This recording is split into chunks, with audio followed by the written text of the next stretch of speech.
여러분은 혹시 에릭 리델이라는 육상 선수의 이름을 들어보신 적이 있나요? 사실 벌써 100년 전에 활약했던 선수여서 아마 대부분 모르실 거예요.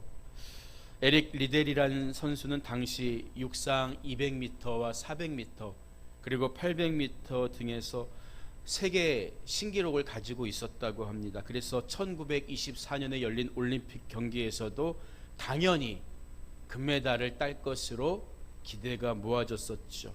하지만 그 선수는 결승 경기가 열리는 날이 주일이라는 점 때문에 경기를 포기하고 예배에 출석했다고 해요. 또한 리델은 주일 성수뿐만 아니라 흑인들을 이해하고 존중해서 경기장에서 흑인 선수들과 포옹하거나 악수를 나눔으로써 수많은 관중들이 지켜보게 만들었다고 해요. 왜냐하면 당시까지만 해도 대놓고 흑인들을 차별하던 시대였기 때문입니다. 그래서 그의 이러한 태도는 뉴스에도 보도될 정도였다고 합니다. 이렇게 신앙심이 강했던 리델은 선수 생활을 마치고 나서 복음을 전하는 것이 믿는 자의 책임이라는 결론을 내린 후에 당시 미국 사람들이 그다지 좋아하지 않던 중국의 선교사로 자원해서 가게 됩니다. 그리고 평생을 중국에서 보내면서 가난한 중국인들에게 복음을 전하는 일에 자기의 삶을 다 바칩니다. 훗날 이 리델의 이야기가 불수레라는 제목의 영화로 만들어지고 1982년 아카데미 작품상을 수여하게 돼요. 그런데 이 불수레라는 영화의 마지막 장면에 이런 말이 나옵니다. 리델을 가리켜서 그는 위대한 지도자나 사상가는 아니었지만 그리고 뛰어난 목사나 신학자도 아니었지만 그는 신앙인의 원칙을 지킨 사람이었다. 그는 인생에서 그리스도인이 무엇을 해야 하는가를 분명히 알고 산 사람이었다. 이런 이야기로 영화가 끝이 나요. 여러분, 리델은 신앙의 원칙을 지킨 사람이었습니다. 요즘에는 원칙보다 효율을 더 앞세우기도 하지요. 여러분, 그러나 성경은 분명히 디모데후서 2장 5절을 보면 경기하는 자가 법대로 경기하지 아니하면 승리자의 관을 얻지 못할 것이며 이렇게 말하고 있습니다. 신앙은 얼마나 효율적으로 하느냐 보다 법대로 하는 것이 더 중요하다는 사실을 우리는 기억해야 해요. 예수님은 오늘 그 사실을 우리에게 다시 한번 확인시켜 주고 계신 것입니다. 오늘 우리가 읽은 말씀은 산상수훈 전체의 결론이 되는 말씀이라고 할 수 있는데 특히 그 중에서도 24절부터 27절 말씀까지가 산상수훈의 직접적인 결론 부분이라고 말할 수 있어요. 그리고 그보다 앞선 21절부터 23절의 말씀은 우리가 지난 시간에 나누었던 이 좁은 문과 좋은 나무처럼 천국에 들어가는 사람 그리고 천국에 들어가지 못하는 사람들이 어떤 부류인가를 구체적으로 가르쳐주는 말씀이죠. 그런데 안타까운 것이 뭐예요? 그들이 예수님에 대해서 알고는 있었다는 거예요. 그럼에도 불구하고 천국에 들어가지 못했다는 것입니다. 그 이유가 무엇일까요? 먼저 본문 21절 전반부를 보면 예수님은요, 나더러 주여 주여 하는 자마다 다 천국에 들어갈 것이 아니요, 이렇게 말씀하고 계세요. 우리가 얼핏 이 말씀을 읽으면 그들이 예수님을 잘 모르고 그냥 입술로만 주여 주여 한 것 아닌가 이렇게 생각할 수 있는데 그렇지 않습니다. 여기서 주여라고 쓰인 헬라어는 퀴리오스라는 말인데 일반적으로 가벼운 존경의 표현으로 선생님, 어르신 이렇게 쓰이거나 종이 상전을 경칭해서 부를 때 사용되기도 했지만 신약 성경에서 퀴리오스라는 말은 하나님을 가리킬 때 자주 사용된 단어라는 거죠.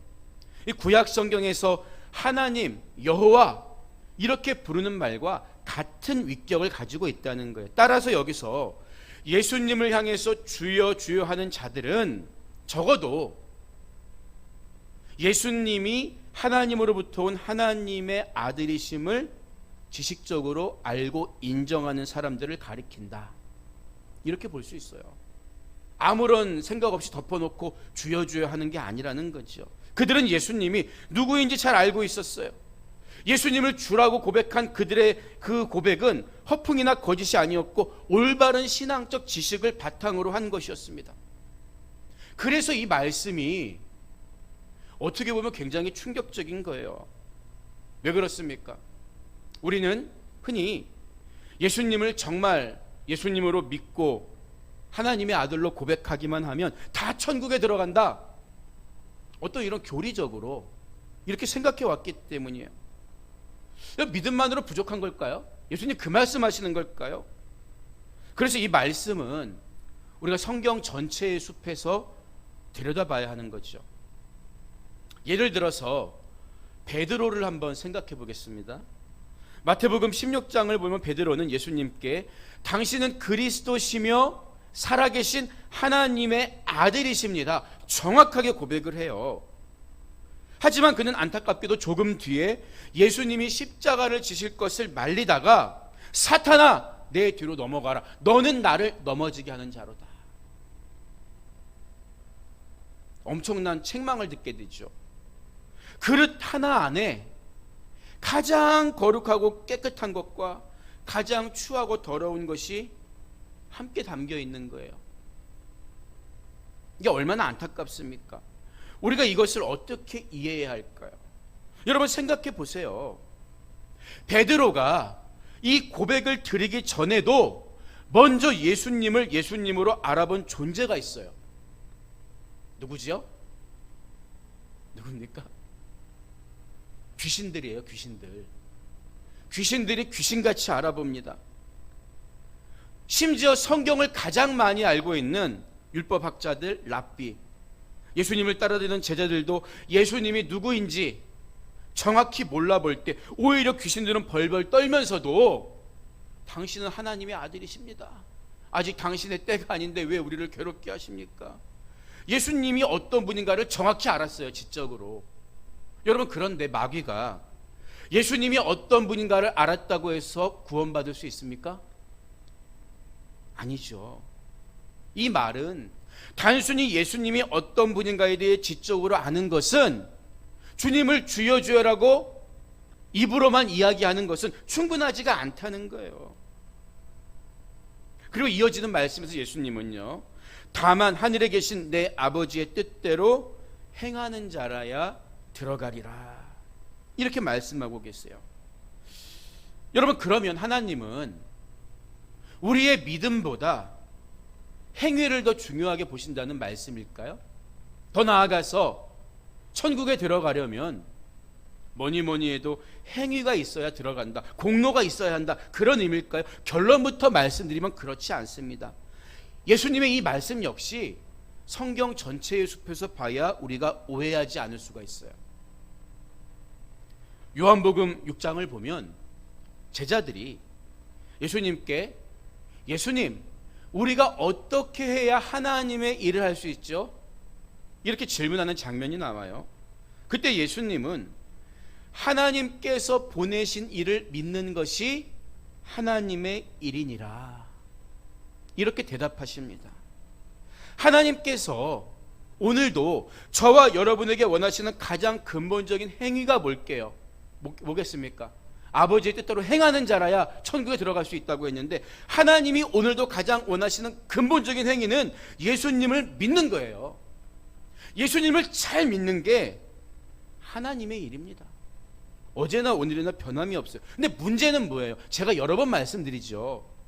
믿음이란, 예수님을 믿는 믿음이란 내가 믿습니다, 주장해서 믿음으로 인정되는 것이 아니라 하나님께서 보실 때 너는 믿음이 있구나, 하나님이 인정해 주셔야 그게 믿음이 된다는 거예요.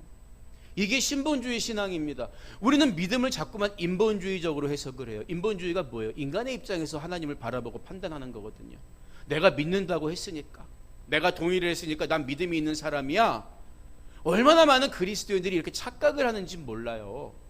근데 믿음이 중요하긴 하지만 그 믿음은 하나님이 보실 때 믿음으로 인정해 주셔야 그게 믿음이 되는 거예요. 그런데 인정해 주시는 기준이 뭡니까? 나를 사랑하는 자는 내 계명을 지킬 것이다.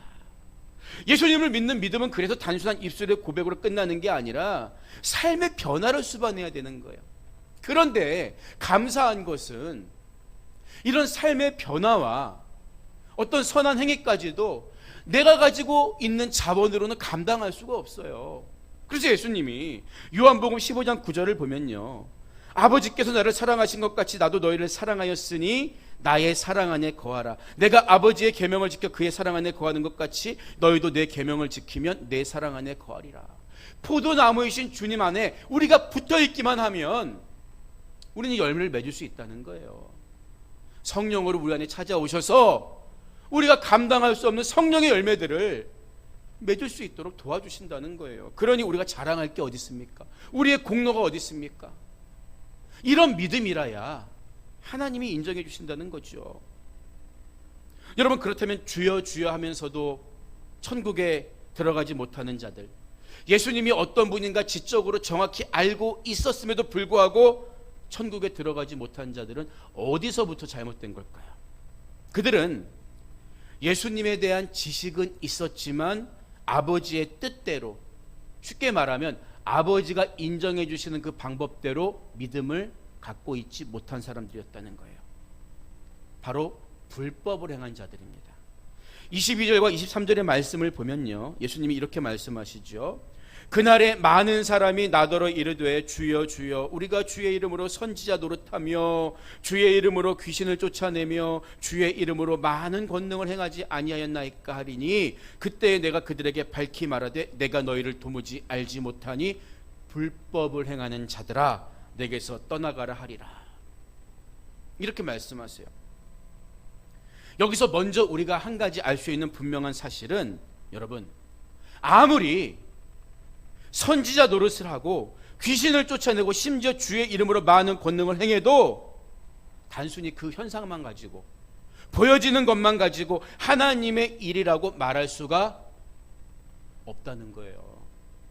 여러분, 만약에 여러분 눈앞에서 누군가가 귀신을 쫓아내고 능력을 행했다면, 야, 저 사람은 구원받은 사람이야. 당연히 구원받은 사람일 거야.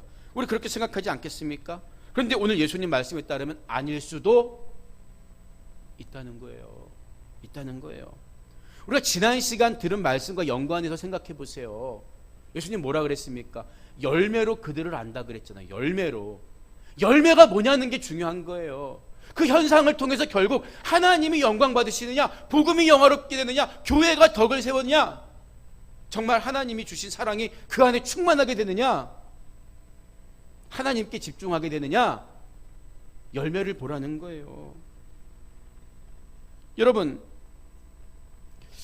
예수님은 그렇지만 이런 현상을 보여준 그들을 향해서 뭐라고 말씀하신다 그랬어요? 내가 너희를 도무지 알지 못한다. 뭐가 문제였을까요? 그들의 삶의 열매가 무엇이길래 그렇게 말씀하셨을까요? 예수님은 그들을 가리켜서 불법을 행했다고 말씀했어요. 불법. 여기서 불법이라는 의미의 헬라어 아노미아라는 말은 율법이 없는 자의 상태를 의미합니다. 여기서 말하는 율법은 단순히 구약에 기록된 토라, 구약의 율법만을 가리키는 것이 아니라 하나님의 의로우신 하나님 나라의 통치의 근간을 이루는 모든 하나님의 마음을 담아낸 것들을 가리킨다고 볼 수 있어요. 그렇기 때문에 불법을 행하는 자들은 어떤 사람입니까? 하나님 나라와 반대되는 길을 걸어가는, 쉽게 말해서 하나님 나라의 통치 근간을 흔드는 사람들이라는 거예요. 그럼 하나님 나라의 통치 근간이 뭡니까? 로마서 14장 17절을 보면요, 하나님의 나라는 먹는 것과 마시는 것이 아니요 오직 성령 안에 있는 의와 평강과 희락이라, 이렇게 가르쳐주고 있어요.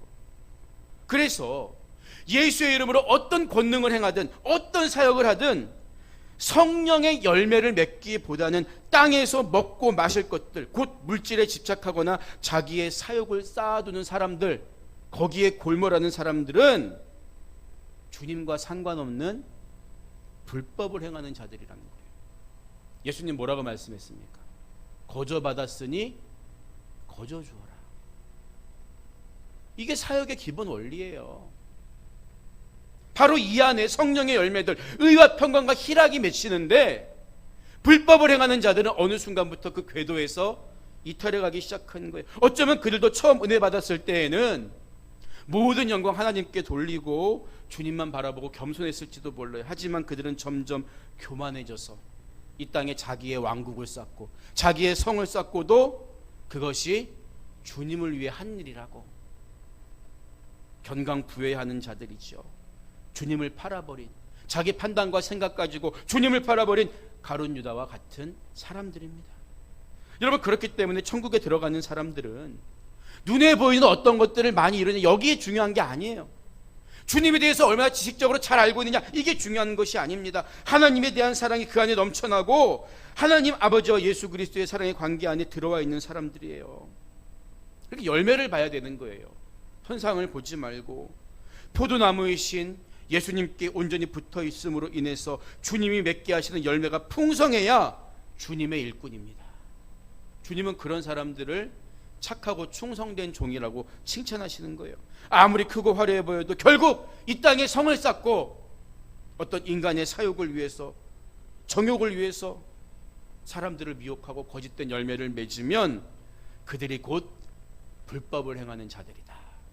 예수님은 이렇게 분명히 경고하신 거죠. 논어를 보면요, 세한 연우지 송백지 후조야, 이런 말이 있어요. 풀어서 이야기하면 비가 오고 바람이 불면 그 후에야 잣나무와 소나무가 제일 오랫동안 버티다가 나중에 지는구나, 이것을 알게 된다는 말이죠. 그래서 시련이 찾아오면, 문제가 생기면 그 사람이 얼마나 단단하고 심지가 곧은 사람인지 아닌지 판가름 된다, 그런 이야기예요. 여러분, 마찬가지로 그러면 우리가 지금 우리의 삶이 하나님의 뜻대로 행하는 삶인지 아니면 하나님의 이름을 앞세워서 불법을 행하는 삶인지 어떻게 분별할 수 있을까요? 인생의 시련을 겪으면 판명이 된다는 거예요. 문제를 만나야 내가 정말 주님 안에 단단히 붙어있는 포도나무의 가지인지, 아니면 주님을 머리로는 알고 있지만 오히려 그 주님을 이용하면서 살려고 하는 인생인지 대번에 드러나게 되는 거죠. 그래서 예수님은 오늘 산상수훈의 최종 결론이라고 할 수 있는 24절 이하에서 집을 반석 위에 짓는 자와 모래 위에 짓는 자로 대조해 가면서 가르쳐주고 계신 거예요.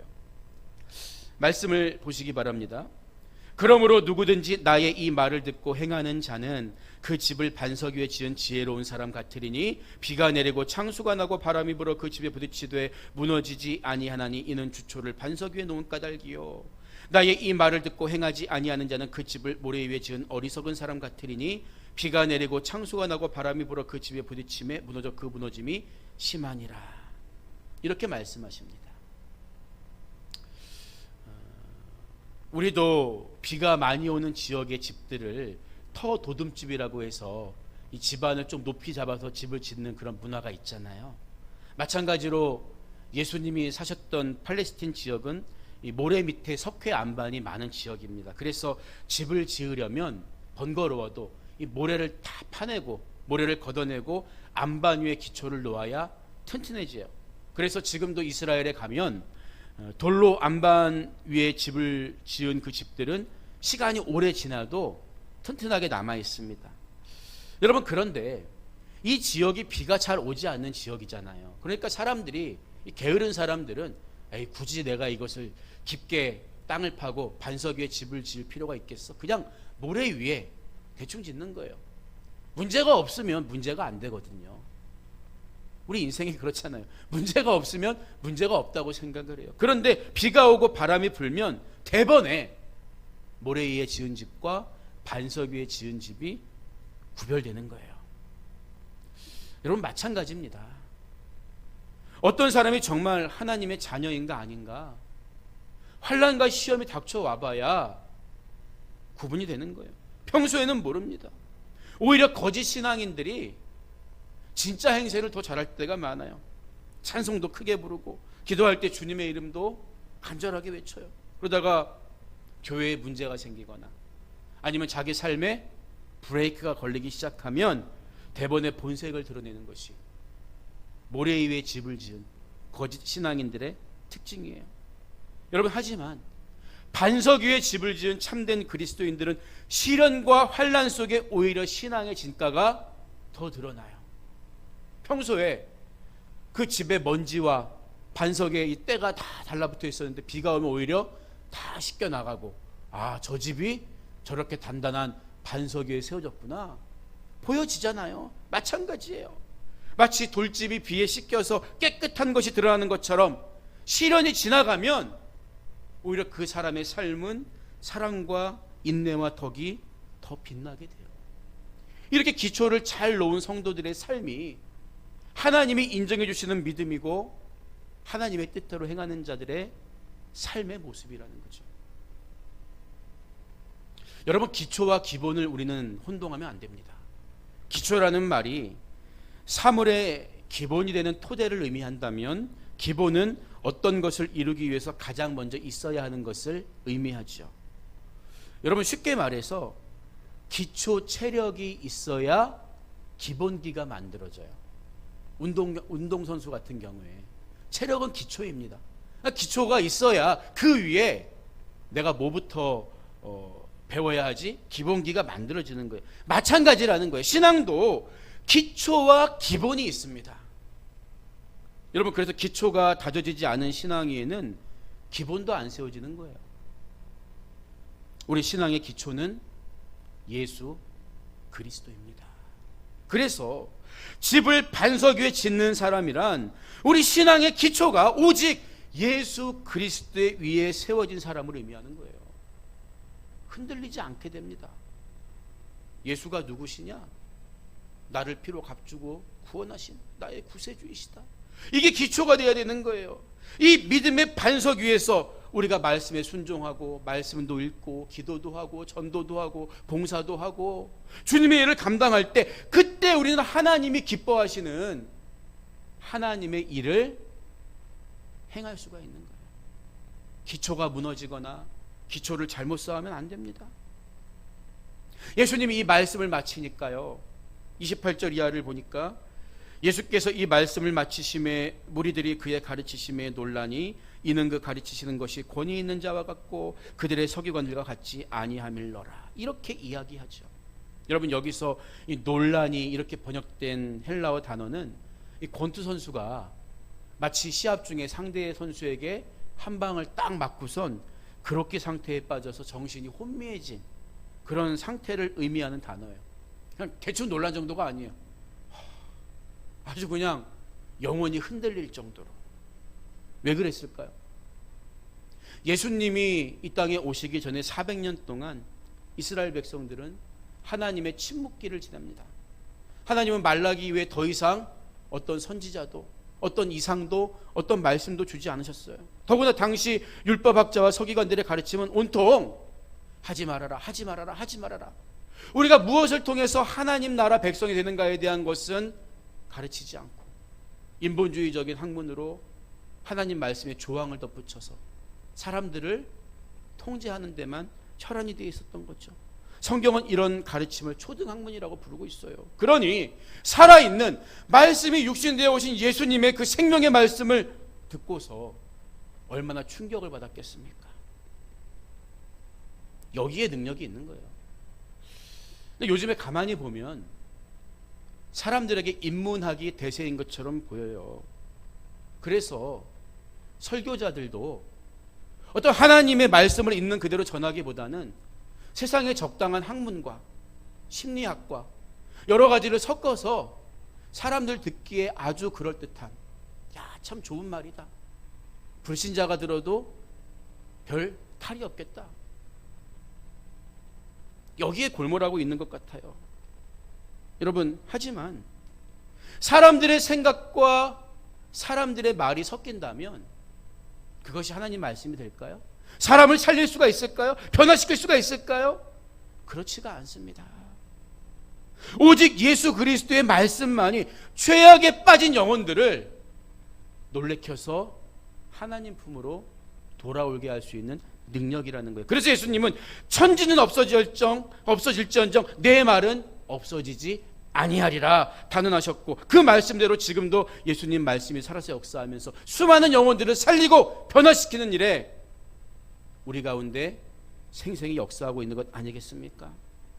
그 말씀에 순종하고 기초를 그리스도에 두고 내 안에 반석의 집을 짓고 사는 성도가 영혼의 때에 부도나지 않는 믿음을 소유하는 성도라는 사실을 여러분 기억하시기 바랍니다. 오늘 말씀을 마무리합니다. 유명한 화가 레오나르도 다빈치가 몇 년 동안 고생해서 완성한 최후의 만찬이란 그림, 여러분도 들어보셨죠? 그 그림을 공개하기 위해서 가까운 사람들을 초청했어요. 드디어 그림을 가렸던 천이 벗겨지고 작품의 모습이 드러나는 순간 사람들의 입에서 와, 탄성이 흘러나옵니다. 그때 옆에 있던 한 친구가 상기된 표정으로 말합니다. 정말 대단한 작품이군. 예수님의 손에 들린 저 광채나는 유리잔을 봐요. 진짜처럼 생생하지 않습니까? 그 말을 들은 레오나르도 다빈치가 붓을 들어서 그 유리잔을 뭉개버려요. 사람들이 놀랍니다. 아니, 왜 작품을 훼손합니까? 그때 레오나르도 다빈치가 이렇게 이야기합니다. 이 작품은 실패한 것입니다. 나는 여러분의 시선이 예수님 얼굴에 집중되기를 원했습니다. 그런데 여러분 시선이 예수님 얼굴이 아닌 유리잔에 모아졌다면 그것은 제 의도를 벗어난 것이기 때문입니다. 결국 레오나르도 다빈치는 유리잔이 예수님 표정을 가리지 않도록 다시 그림을 그려서 완성하게 됩니다. 여러분, 사람들은 종종 예수님보다 예수님 손에 들려있는 화려하고 광채나는 유리잔을 바라보고 거기에 집중하는 어리석음을 보여줄 때가 있어요. 그것이 어리석다는 것을 깨닫지 못하고 점점 예수님보다 예수님이 줄 수 있는 세상의 무언가에 골몰하게 되면 나중에는 하나님 앞에서 불법을 행하는 자들이 되고 맙니다. 참된 신앙이 뭘까요? 참된 믿음이 뭘까요? 화려한 유리잔에서 예수님을 향해 우리의 시선을 돌리는 것입니다. 지금 여러분 신앙의 기초는 무엇입니까? 그 기초가 여전히 든든하게 여러분 신앙을 지탱하고 있습니까? 세상의 헛된 욕망과 적욕을 다 걷어내고 여러분의 삶에 오직 예수 그리스도의 이름만 빛나게 하는 귀한 백성의 삶을 살아가시기를 주님의 이름으로 간절히 축원드립니다.